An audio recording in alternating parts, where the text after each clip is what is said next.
para hacer una mesa redonda. Bueno, ha habido dos bajas de última hora. Una es la de Antonio Bercher, el fiscal, que ha tenido unos problemas familiares y le va a ser imposible llegar a tiempo. No creo que vaya a llegar tampoco tarde, pero bueno, si llegara, pues bienvenido será. Y luego Jesús Gálvez, el comandante de la Guardia Civil, que está ahora mismo precisamente en un juicio en Málaga. Entonces no llega esta noche a Madrid y no va a poder porque debería haber terminado ayer el juicio y al final no terminó. Y también tenemos un cambio, que es el de Fernando Bermejo, que era vicepresidente de la Federación Española de Detección Deportiva, que va a ser Stefano Andreini, que es el presidente, porque estaba en Mauritania, pero al final llegó también ayer y sí que va a poder venir él. Por lo demás, bueno, os presento de vuestra derecha hacia la izquierda, están Javier Matas Adamuz, que es presidente de la Asociación Española por la Defensa de la Detección Metálica y webmaster de buscametales.com, Ignacio Rodríguez Temiño, que es el autor del libro en cuestión, que es el director del Conjunto Arqueológico de Carmona. Luego está Javier García Fernández, que es catedrático de Derecho Constitucional aquí en la Universidad Complutense y director de Patrimonio Cultural y Derecho, una revista dedicada precisamente pues, a todo este tipo de temas. Luego estaría Ana Yáñez, que es jurista especializada en patrimonio y que es también profesora de la Casa, también en Derecho. Y por último, Álvaro de Cózar, que es periodista del País. Y bueno, cuando llegue, pues se sentará también a su lado Stefano Andreini, que es que estaba de camino, pero va a llegar tarde y si no, se nos hace tarde. Bueno, os comento así por encima cómo va a funcionar la mesa. Tras la primera intervención de Ignacio presentando un poco la temática general, pues cada uno de los representantes hará una primera posición de unos 5 o 10 minutos y a partir de ahí pues lo que queremos es generar debate, ¿no? Y que podamos poco a poco ir tratando los distintos temas en torno al expolio del patrimonio arqueológico, tanto con ellos como con vosotros, así que tendréis la oportunidad pues, de preguntar y de comentar. Y sin más, pues eso, agradeceros de nuevo haber venido en un día tan malo y le doy la palabra a Ignacio. Muy bien, muchísimas gracias. En primer lugar, yo también quisiera agradecerles a todos ustedes la presencia aquí y también a la Universidad Complutense de Madrid de haber amparado este acto, a Jaime Almansa, que es un organizador de todo este evento, y a mis compañeros de mesa por haber tenido la gentileza de querer aquí estar con nosotros y bueno, generar este debate que creo que me parece importantísimo, no solo por el hecho de la publicación del libro, sino por lo que en sí supone que la cuestión del expolio y digamos la posibilidad no solamente de adoctrinar o decir cuestiones de carácter somos muy pocos, podemos, no hace falta, sino escuchar otras voces, escuchar otras sensibilidades y ver realmente qué es lo que podemos, dónde podemos llegar. Yo voy someramente a decir, a exponer un poco lo que he reflejado en el libro. Quiero decir que el registro arqueológico que forma parte, digamos, de la naturaleza del bien a proteger, pues es por decirlo de una manera sintética, sería, digamos, los restos que han dejado las sociedades pasadas o culturas pasadas sobre el territorio, pero que frente a lo que se suele habitualmente, no ya por los arqueólogos, sino por el resto de la población, de la sociedad, pues se suele pensar que digamos, los restos arqueológicos están solamente en yacimientos. Sin embargo, pues los restos arqueológicos que forman evidentemente yacimientos, no solamente en yacimientos, pero forman también yacimientos que son excavados por los arqueólogos, como estáis viendo un poco ahí, tienen la particularidad de que están situados de una forma, digamos, con un especial patrón de distribución, que es lo que llamamos como contexto, y que nos permite inferir a través del estudio de ese contexto, que puede ser, digamos, un contexto duro, fuerte, pompeyano, por decirlo en términos arqueológicos. Es decir, que puede ser un contexto que refleje la situación o el descarte de esos materiales, o puede ser un contexto más laxo, es decir, más alterado, pero que todavía mantiene relaciones estratigráficas, relaciones contextuales. Sin embargo, no todos los restos arqueológicos, no todos los bienes pertenecientes al patrimonio arqueológico están en esos yacimientos. Existen otras formas, otras dispersiones. Por ejemplo, aquí estamos viendo en la pantalla que tengo detrás esa primera, las huellas de esa primera caminata, es los restos, bueno, los restos, es la impresión del primer vestigio de homínidos caminando, que evidentemente forman parte de un yacimiento, aunque no son digamos, no es una zona de hábitat, que es lo que habitualmente, o de necrópolis, que es lo que habitualmente encontramos como yacimiento. De hecho, incluso los yacimientos tienen un patrón de asentamiento, tienen una distribución, y es ilógico pensar que los yacimientos sean islas con materiales arqueológicos en una especie de mar de nada, de manera que todo el patrimonio arqueológico se concentre exclusivamente dentro de esos confines. En el entorno de un yacimiento hay, digamos, aparte del propio lugar de hábitat, pues hay zonas de cultivo donde la población se sustenta, zonas de necrópolis, y todas esas forman partes son bienes arqueológicos que quedan contextualizados en sus lugares de aparición, pero fuera de esos entornos. Hallazgos, miles de hallazgos que existen pertenecientes al patrimonio arqueológico han salido fuera de yacimientos. Bueno, esto, el montaje así de última hora, no me permite, son unos vídeos del programa que hubo de televisión española, del Report, dedicado al expolio del patrimonio arqueológico, y esto justamente es Javier Matas aquí en la mesa, con un aparato detector de metales para explicar qué era un aparato y su incidencia en el tema en la arqueología. Yo, los tipos de expolios, los he distinguido entre severos o graves. Me refiero de expolios utilizando el aparato detector de metales. Hay muchas formas de expolios que evidentemente no precisan el uso de aparatos detectores, pero me he centrado en lo que uno de mis frentes de trabajo mientras he estado en la Delegación Provincial de Cultura en Sevilla, que era la instrucción de expedientes sancionadores por el uso no autorizado de aparatos detectores de metal.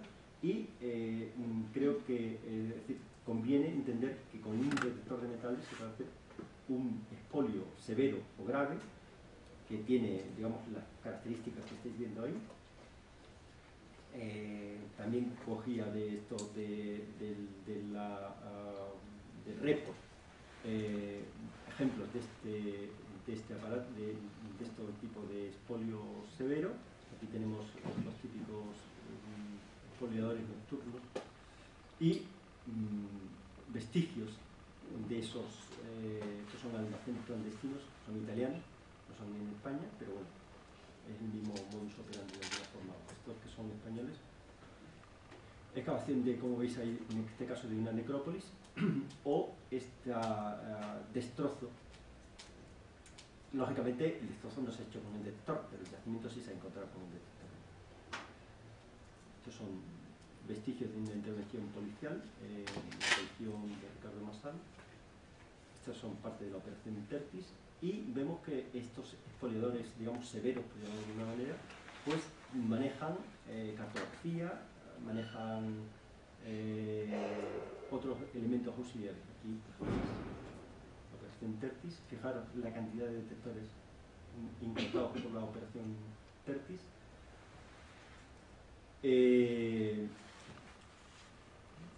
Algunos modificados manualmente para permitir una mayor profundización en la detección, y esos son parte de los materiales de los que se incautó la Guardia Civil en la operación. Y este es el kit del perfecto expoliador, que es el cuadro de búsqueda, un detector de metales y una vara para localizar el blanco y excavarlo. Este es un cuadro de búsqueda, funciona Esto profundiza mucho más que un detector normal, evidentemente. Después, los daños suelen ser cuantiosos. Voy a pasar rápidamente porque no quiero consumir más tiempo del preciso. Y ahí existe, digamos, una modalidad de salida de estos objetos que ya no necesitan los mediadores que eran habituales hace 20 o 30 años, sino que ya el acceso directo a Internet pues permite que cualquier persona pues pueda perfectamente sacar lo encontrado, sacarlo incluso fuera de las fronteras españolas y entenderlo en cualquier sitio. Hay otro expolio, que es el de baja intensidad, que quizás no tiene ese ánimo de lucro tan acusado, pero que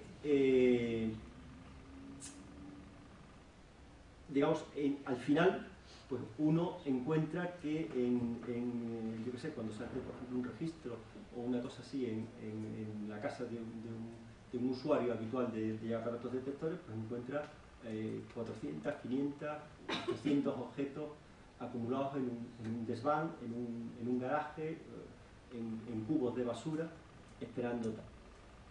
Estas son estadísticas del SEPRONA de Guardia Civil. Ahí veis las denuncias de la Guardia Civil. Veis en Andalucía cómo estábamos. Estos son hasta 2006. Fijaros, es decir, que proporcionalmente no, en números absolutos, Andalucía es la que más denuncias acumula. Y dentro de Andalucía, la provincia de Sevilla era sin duda la que más denuncias acumulaba en toda España. Las huellas dejadas por los aparatos detectores son inconfundibles. Ahí veis ejemplo. Tumbas, en este caso son tébulas de unas tumbas romanas removidas y producto de ese expolio. Y después el Instituto Andaluz de Patrimonio Histórico hizo un análisis sobre la perdurabilidad de los yacimientos, y después del arado superficial, el expolio superficial que está asociado al uso de detectores de metal era la segunda causa de mayor, perturbación del patrimonio. Los productos del expolio ya lo podéis entender, o sea, monedas. En este caso lo que estáis viendo abajo es el ajuar posiblemente de un cirujano de época romana del siglo I, final del primero, comienzo del segundo, absolutamente descontextualizado. Estos son todos materiales enteros procedentes de tumbas ibero-romanas también posiblemente el primero. Y bueno, pues Guardia Civil y los famosos casos o operaciones que ha llevado a cabo en los últimos años, pues nos han puesto en evidencia que ese expolio somero, pues se cuentan los objetos por centenares de miles, ¿no? 300.000 en Tertis, 100.000 en la operación Pitufo. O sea, al final son millones de objetos descontextualizados, y el principal elemento de utilización es siempre este aparato que mantiene la Guardia Civil. La lucha contra el expolio, pues aparte de la propia labor administrativa de catálogos, de inventarios, de delimitaciones de yacimiento, de la restauración, es decir, cuando la administración realmente valoriza un bien, pues de alguna forma estamos dando un mensaje que el expolio pues va contra el interés general, y sobre todo va contra la posibilidad de disfrute de esos bienes. Y la difusión a través de catálogos, de exposiciones, de libros, evidentemente, la educación en valores como uno de los principales instrumentos. Pero yo también pienso que solamente sin querer renunciar, ¿no? Sin querer renunciar y sin que nadie piense que yo estoy renunciando a la educación como un elemento fundamental en el cambio de actitud, pero es evidente que hace falta también una acción, digamos, desde el punto de vista de la coerción. Es decir, hace falta una legislación clara y la aplicación de esa legislación. Es decir, que busque, persiga tanto el expolio somero como el expolio grave, ¿no? En Andalucía pues, nos hemos aplicado en explicar a la Guardia Civil cuáles son digamos, los patrones de conducta y cuál es el modus de operar ante situaciones de expolio. ¿Qué ocurre cuando te encuentran a un detectorista? ¿A quién hay que dar parte? ¿Qué es lo que nos interesa a nosotros para después montar el expediente? Y, bueno, ante una situación, pues, digamos que un agente de la autoridad, pues, ante una situación de encontrarse a alguien con un detector de metales, pues tiene dos opciones, que es, dependiendo de la gravedad de los hechos, es decir, no es lo mismo encontrar a un detectorista o una persona con un detector bateando una zona que enterrado hasta las rodillas excavando una necrópolis, ¿no? Pues según la situación, pues tiene que optar por la vía penal o por la vía administrativa. Cada una tiene sus propias consecuencias y mientras que yo he sido jefe del departamento en la Delegación Provincial de Sevilla, pues prácticamente todas las denuncias se han instruido, todas las denuncias se han convertido en expedientes sancionadores y bueno, pues hemos aplicado en la medida de lo posible, que ha sido una medida muy alta, digamos, la aplicación de las sanciones, o sea, que se han cobrado las sanciones. Y eso, yo no sé por qué mecanismo psicológico social, pero lo cierto es que al final termina reduciendo el número de detectoristas en la calle y termina reduciendo el número de personas que se aventuran a coger un detector de metales.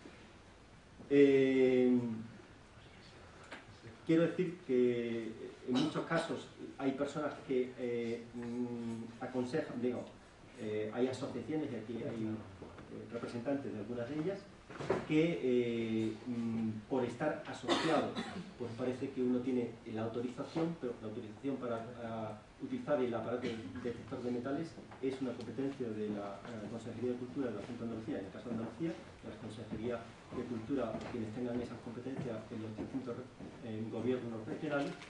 Bueno. Y los expedientes pues, han tenido bastante éxito desde el punto de vista jurisprudencial. Es decir, la mayoría de la aplastante mayoría de sentencias son favorables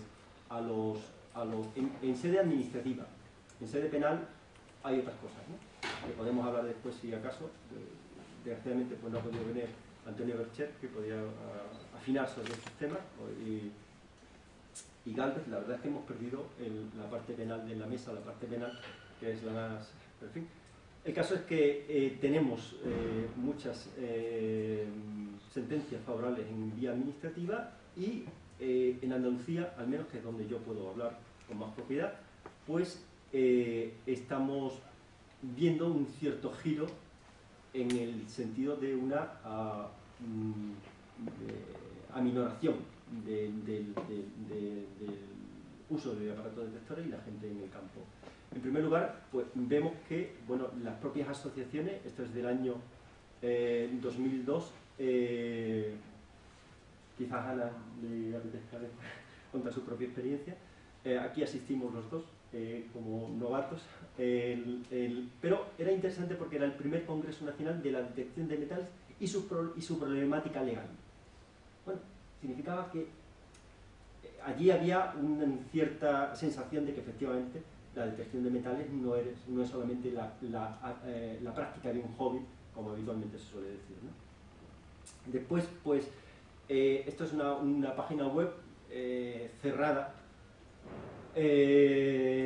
detectomanía.com, que ha sido quizás la página web con mayor presencia y con mayor actividad en el mundo de los detectoristas. Y bueno, pues este comentario, que lo tengo aquí un poco jocoso, ¿no? Que es de un diálogo entre dos detectoristas, denota que efectivamente en la zona de Carmona, que es donde yo trabajo, en la zona de Sevilla, pues la gente es mejor no venir a detectar, ¿no? Por lo que pudiera pasar. Desgraciadamente, pues también tengo que reconocer que la presión que se ha sometido esta actividad en Andalucía pues ha hecho que exportemos a personas fuera del ámbito de la comunidad para hacer este tipo de rapiñas, ¿no? Entonces, pues, por ejemplo, pues las noticias de arrestan a 2 sevillanos por el expolio en un yacimiento en Navarra o en Toledo o en tal o en cual, pues son habituales justamente, bueno, porque es más fácil en otras comunidades donde a lo mejor pues tienen o legislaciones o digamos aparatos administrativos menos atentos a esto. Bueno, esto es el vídeo. También hay una tercera, digamos, consecuencia que me parece muy positiva y es que el propio colectivo de detectoristas, que no es homogéneo como explico en el libro, de alguna forma está actuando para recapacitar sobre su situación y sobre todo pues, para, bueno, en algunos casos piden una legislación más favorable, en otros casos piden vías alternativas. Se están dando estos casos, en la mesa de hoy es uno, hemos tenido en otros casos otras mesas también en las que han participado colectivos y digamos la vía de la solución, no la solución, pero sí una vía de compensación y de escape, porque efectivamente el colectivo de detectoristas no es homogéneo, pues es la integración dentro de proyectos de investigación. Es decir, lo que yo espero que antes o después se nos quite o se les quite a todo el mundo de la cabeza es que salir armado de un detector al campo a ver lo que me encuentro y tal, eso no es un hobby, eso es una actividad que lesiona al patrimonio y que si se hace de una forma continuada pues lesiona de forma grave al patrimonio arqueológico, que no solamente son bienes de dominio público, sino que además es una de nuestras señas de identidad, ¿no? Entonces, participar en actividades arqueológicas regladas puede satisfacer el interés que puedan tener aquellas personas que realmente les interesa la historia. La gente que lo hace por comerciar o lo que sea, pues evidentemente no se sentirán satisfechas con esto. Bueno, en esta foto quiero decir que yo también utilizo detectores de metales en mis excavaciones, así que no demonizo el aparato detector de metales, pero que es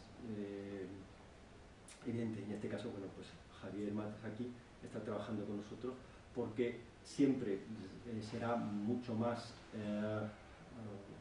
fiable un detector que pase un profesional que no el que pasemos nosotros, que en este caso pues, somos como pues, deciros aquí y tal, y ya paso la palabra a quien le corresponde. Álvaro.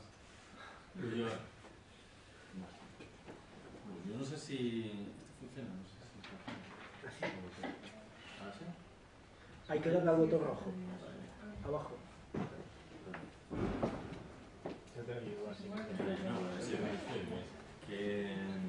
Yo no sé si puedo aportar mucho a este tema del patrimonio. Yo soy periodista del país, no soy especialista en patrimonio, no soy especialista en cultura. Yo soy un reportero del periódico al que mandan de un sitio a otro y que un día está haciendo una historia sobre un suceso, otro día otra cosa sobre un conflicto, otro día sobre una información como la del caso Odyssey, que es por lo que finalmente estoy aquí o por lo que finalmente he tratado algo sobre el patrimonio. En relación al caso Odyssey, esto empieza la primera vez que yo escribí algo sobre este caso, que supongo que tenéis en la memoria, el caso de una empresa de cazatesoros americana con sede en Tampa, en Florida, que descubrió un yacimiento, se lo llevó en mayo del año 2007, sea, eso llevó a Estados Unidos y lo puso en un juzgado, y eso supuso luego, o sea, lo colocó en un juzgado de Tampa, Florida, y allí empezó un proceso, un conflicto entre España y esta empresa por los derechos del tesoro. Bueno, yo empecé con esa historia simplemente porque tenía información, no porque me interesara especialmente el tema del patrimonio y demás, sino simplemente me enteré de que algo iba a pasar, de que algo iba a pasar, que le decía, se va a pensar la Guardia Civil que yo tenía información antes de tal. Lo que quiero decir es que sabía que esta empresa había encontrado alguna cosa. Y yo tenía cierta relación con ellos porque en marzo de 2007 escribí un reportaje sobre el Sussex. Esta empresa tenía un conflicto con España y con la Junta de Andalucía. Estaban buscando ese barco, un barco de finales del siglo XVII, y británico, y tienen un acuerdo con el Reino Unido para encontrar ese barco. Ese barco estaba en el mar de Alborán y ellos estaban haciendo prospecciones allí y demás. Bueno, España quiso por un lado dejarles hacer, la Junta no quiso que estuvieran allí trabajando y demás, y hubo un conflicto. Yo me metí en esa historia por ese conflicto. Y meses más tarde es cuando empieza toda la vaina esta del tesoro de la Mercedes, y que al final he llevado 4 años escribiendo sobre esto. 4 años obviamente haciendo otras cosas mientras tanto, pero digamos, esto empezó en ese momento y al final acabé en Tampa, Florida, cuando regresan las monedas con 2 aviones Hércules del ejército, tal, bueno, toda la que se montaron eso. ¿Cuál es la visión del país en este caso? ¿Qué es lo que hicimos en el país con este caso? Y por lo que digamos, Ignacio me da un poco de caña ahí al final del libro. Tú dices, hay siempre un halo de aventura en el tema del patrimonio, ¿no? El tema de los que van buscando los tesoros. De hecho, nosotros los llamamos tesoros. ¿Por qué? Pues porque no somos arqueólogos, es decir, porque somos ciudadanos interesados por una historia. ¿Y qué es lo que nos interesa de eso? Nos interesa lo que les interesa a los periódicos desde siempre. La sangre, el dinero, las historias, la acción, la importancia, la política, en fin, nos interesan una serie de factores en unas historias por las que hacemos que lo llevamos a la primera del periódico. Obviamente ese es el interés. Cuando a mí me dicen no puedes llamarlo tesoro, tienes que llamarlo patrimonio subacuático y demás, yo digo, bueno, pues muy bien, pero ¿eso qué es? ¿Es un tesoro o no es un tesoro? Es decir, ¿cómo habla la gente de la calle cuando yo hablo de eso?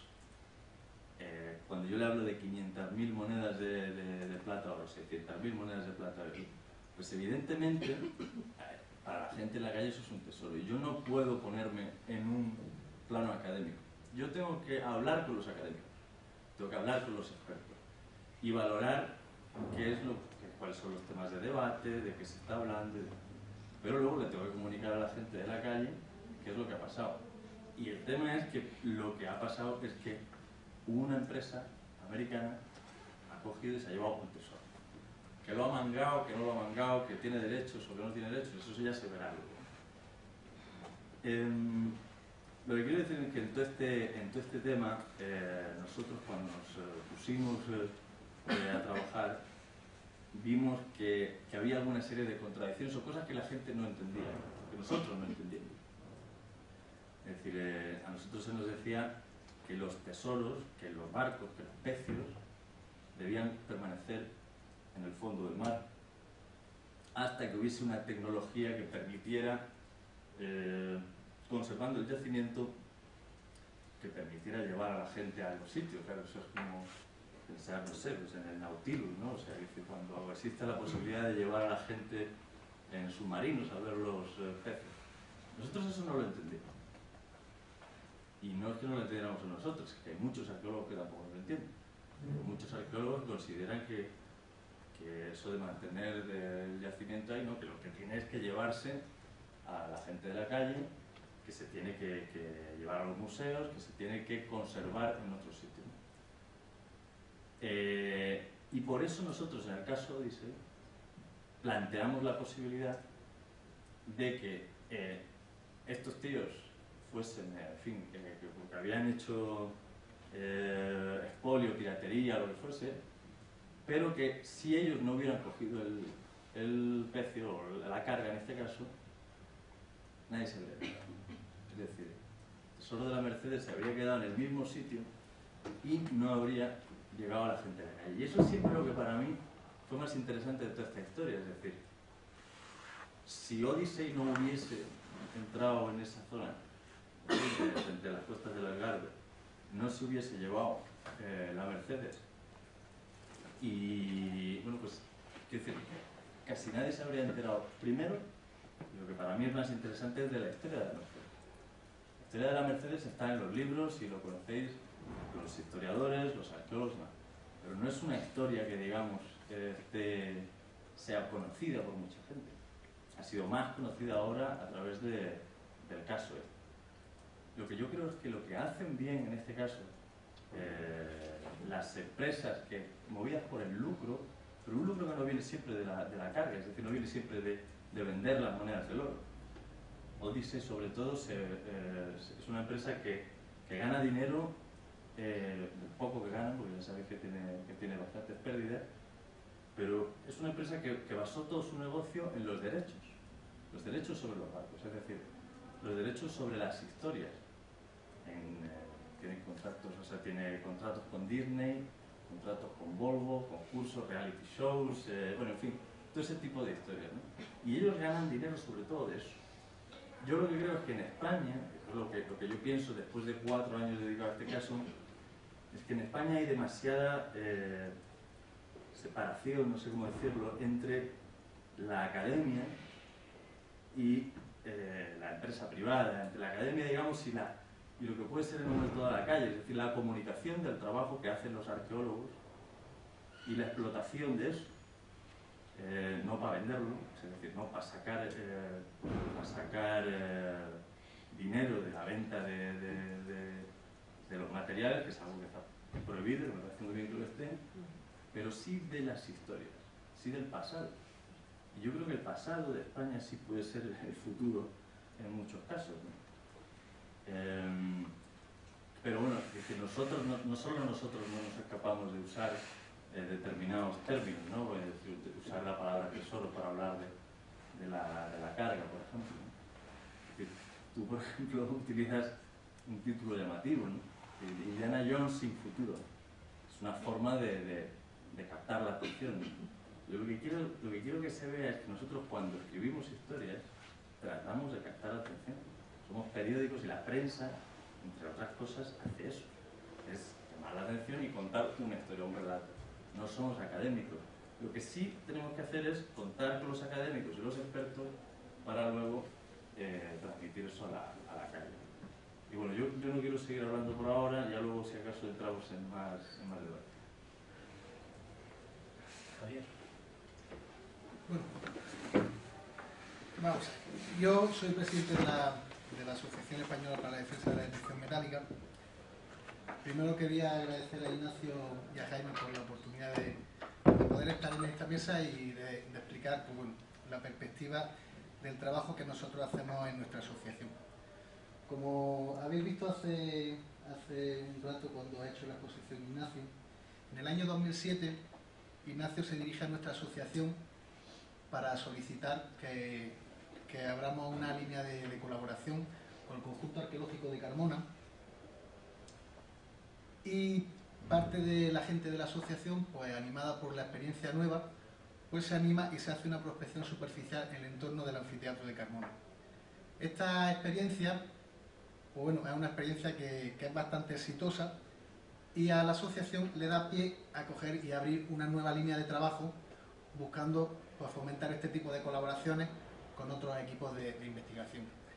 Entonces, en el año 2008 nos ponemos en contacto con Antonio Malpica Cuello, medievalista, que en ese momento estaba trabajando en el conjunto en la ciudad árabe de Medina Elvira, en Granada, y les ponemos, pues bueno, que somos una asociación, que queremos colaborar, y él pues lo ve de buen grado.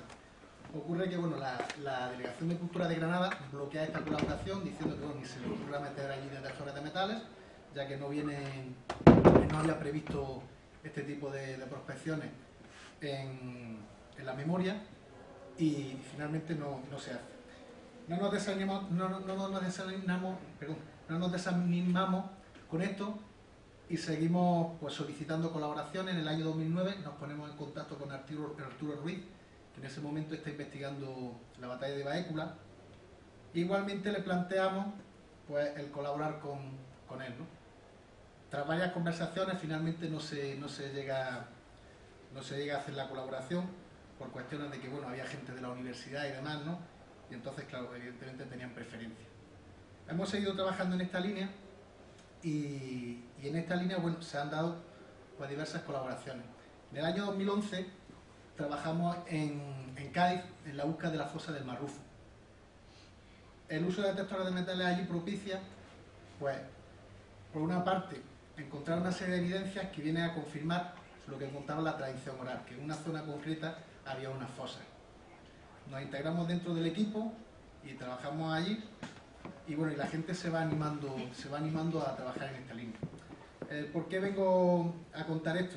Bueno, Ignacio traza en el libro un perfil de lo que es el detector aficionado, y este perfil no siempre se ajusta a ese estereotipo. Los aficionados, pues a lo largo de la historia de la detección, gran parte del colectivo ha tenido capacidad para evolucionar, para integrarse, para asumir compromisos y para ser responsables y poder integrarse, por ejemplo, en equipos de investigación, y con esa colaboración, pues bueno, escribir historias y que la ficción forme parte un poco pues, de lo que es el trabajo social, ¿no? Que da a conocer, a fin de cuentas, pues, la historia de nuestro pasado.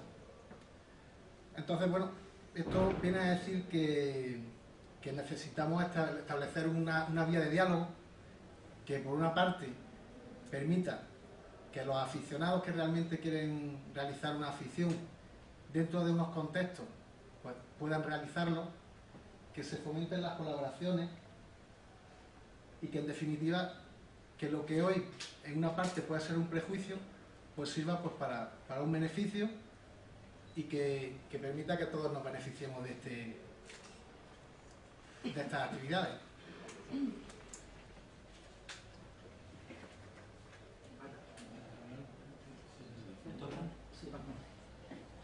Buenas tardes a todos.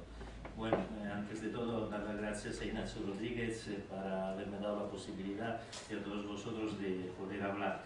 Yo soy Stefano Andrini, soy italiano, resido aquí desde hace algunos años en España, soy doctor en económicas y trabajo en una multinacional española como director internacional para, digamos, en la industria. Y desde hace años soy detectorista, inútil decirlo.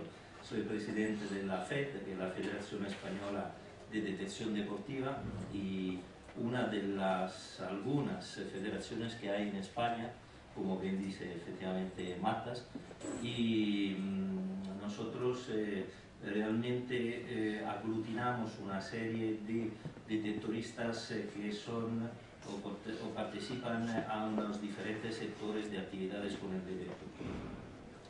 Dejarme decir eso porque yo creo que hay que aclarar una serie de aspectos importantes.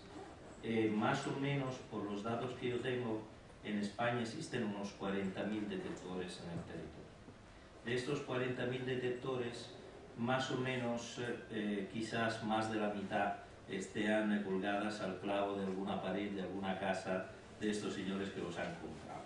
Y de los que quedan, muchísimos no están registrados en nuestras federaciones, probablemente por el miedo o la falta de confianza en lo que es un posible proyecto dentro de lo que son los organismos que estructuran y vehiculan la actividad un poquito más regular de los detectoristas, que son las federaciones y las asociaciones.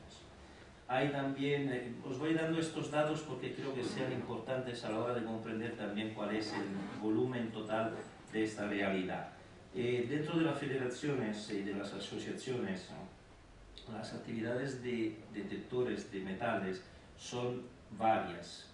debemos de decir que pasamos desde la detección de metales puros y duros a la detección deportiva, a la detección de playa, a la detección en jardines públicos o en casas privadas. Pero sí, hay varias actividades lúdicas y también organizadas a nivel de competiciones entre grupos que representan en su totalidad la mayoría de la detección con el detector de metales. Quiero decir que la detección de carácter arqueológico dentro de estos segmentos es una de las tantas que se pueden actuar y ejecutar con el detector de metales. Sin embargo, la diferencia sustancial, y aquí hay que ser honestos, dentro de estas segmentaciones, la que quizá tiene más pie y más personas que practican la detección de arqueología y la que más bien se ve digamos, con el mayor número de personas que están interesadas en utilizar el detector.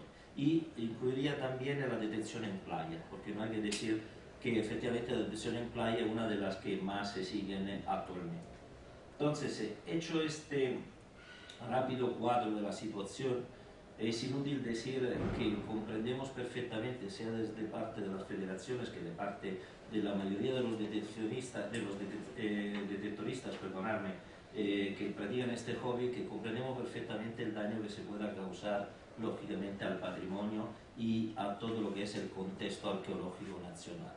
Y por eso desde hace ya un periodo bastante largo, ya son algunos años, que las personas que tenemos más ilusión frente a lo que es el hobby de la detección y las que queremos que esto evolucione de una forma positiva, estamos luchando para que todos los detectoristas entiendan perfectamente cómo actuar y cómo deben de arreglarse a lo que es la ley y el patrimonio. No os escondo que es algo complejo. Quiero decir, tenéis que pensar, por lo que comentaba antes, que la persona que no tiene una cierta cultura y que compra la primera vez el detector se siente ya un Indiana Jones y va inmediatamente al terreno para ver si puede sacar algo. Eso es una política indudablemente que nosotros consideramos equivocada ya desde hace tiempo y estamos luchando por. Estamos intentando sensibilizar todos los detectoristas para que en primer lugar creen actividades internamente a la federación y a las asociaciones que sean actividades compatibles y no en contra de la ley. Entonces estas actividades nosotros las definimos como actividades deportivas, actividades que puedan fomentar todo lo que es la parte cultural de la detección, la parte social, la parte que pueda aportar valores añadidos a una actividad y que no vaya en contra de los elementos fundamentales de los cuales nos estamos preocupando en este debate. De parte nuestro es muy importante decir que eso no quita el hecho que en los años pasados y que también hoy día se siga atracando el patrimonio y hayan personas que hagan esto de una forma sistemática. Pero también aquí quisiera diferenciar un poco los temas para tener una mayor claridad. Debemos de pensar que hay personas que tienen una gran ilusión de poder participar con los arqueólogos y con las entidades, con el gobierno, a nivel de lo que son las búsquedas arqueológicas regulares y controladas, y otros que efectivamente son buscadores de tesoros o de todas formas son atracadores del patrimonio, y además incluiría también los que no tienen detector, porque muchos estamos hablando aquí de detector, pero hay atracadores de patrimonio que utilizan otros instrumentos muy sofisticados, como los que decíamos antes, que hay asociaciones con millones de euros de capital, y otros a lo mejor con un bastón de madera o un palo de hierro, como ocurre en mi país muchas veces para las tumbas etruscas, por desgracia. Entonces, yo creo que esta es la base donde nosotros deberíamos de trabajar, porque hay una lejanía demasiado fuerte entre lo que es la administración pública y lo que son los ciudadanos. Admitimos que tenemos un problema que resolver, pero debemos entre las dos partes intentar resolverlo de una forma inteligente. Todo lo que sea una multa un divieto, no sé si me expreso bien en español, en castellano, vamos, una prohibición, perdonadme, una prohibición ayuda a regulamentar un proceso que si no sería verdaderamente incontrolable. Pero se tiene que integrar, como todos los aspectos de la vida, de otra parte positiva, que es el fomento a la cultura, la sensibilización hacia el patrimonio y hacia las actividades que puedan ayudar a incentivar también las actividades de los arqueólogos. Eso se hace solo por medio de la educación.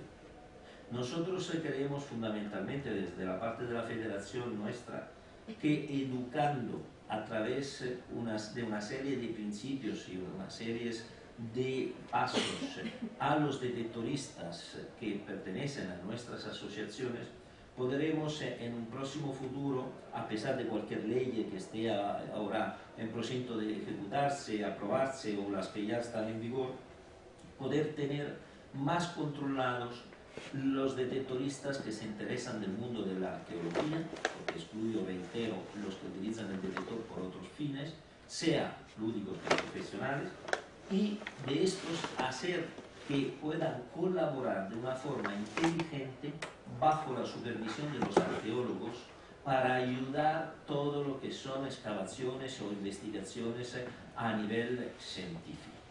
Creemos fundamentalmente en esto, os lo digo porque hasta estamos planificando con una serie de arqueólogos profesionales unas certificaciones que entrarán probablemente en vigor en 2013 en nuestra federación, donde cualquier persona que quiera entrar dentro de la federación tiene que pasar un test para ser aprobado a entrar dentro de la federación. Y este test es lógicamente de varios temas tecnológicos, medioambientales, de las leyes, etcétera, y hay el apartado arqueológico que se revisará directamente por los arqueólogos con una serie de preguntas, sí, no, donde las personas tienen que estar muy bien informadas y formadas para que no utilicen mal el detector y para que el detector eventualmente se utilice bajo, reitero, el control de los arqueólogos para ayudar. Quiero decir, hacer que todas estas personas de una forma incontrolada se conviertan en una masa controlada y en un instrumento a disposición de la ciencia. Estamos luchando para evitar que tengamos malas sorpresas con personas que no están presentes en las federaciones y no están interesados en seguir este proyecto. Lógicamente, vosotros diréis, pero después de tantos años que se detecta de una forma incontrolada y muchas veces contra la ley, ¿por qué eso? Hombre, porque toda cosa en la vida tiene un proceso de evolución y todas las cosas de la vida tienen un comienzo y acaban. Sabemos perfectamente que las leyes ahora son muchísimo más duras, las leyes, lógicamente, justamente están actuando contra las personas que no actúan de la forma de vida, y que hay mucha gente con un gran ideal, hay mucha gente que desea seguir su hobby o hasta convertirlo en algo profesional, que quisiera seguir haciendo. Y por eso nuestro interés es que todo esto se pueda fomentar de la forma que las personas sean más concienciadas al momento de entrar y seguidas hasta la parte final del proceso, digamos, de la federación. Acabo rápidamente diciendo que también uno de nuestros programas será de formar 3 cursos de 3 niveles, uno básico y 2 superiores, para que el detectorista que esté interesado en el ámbito arqueológico pueda tener una certificación técnica como técnico arqueólogo, certificado por determinados arqueólogos, y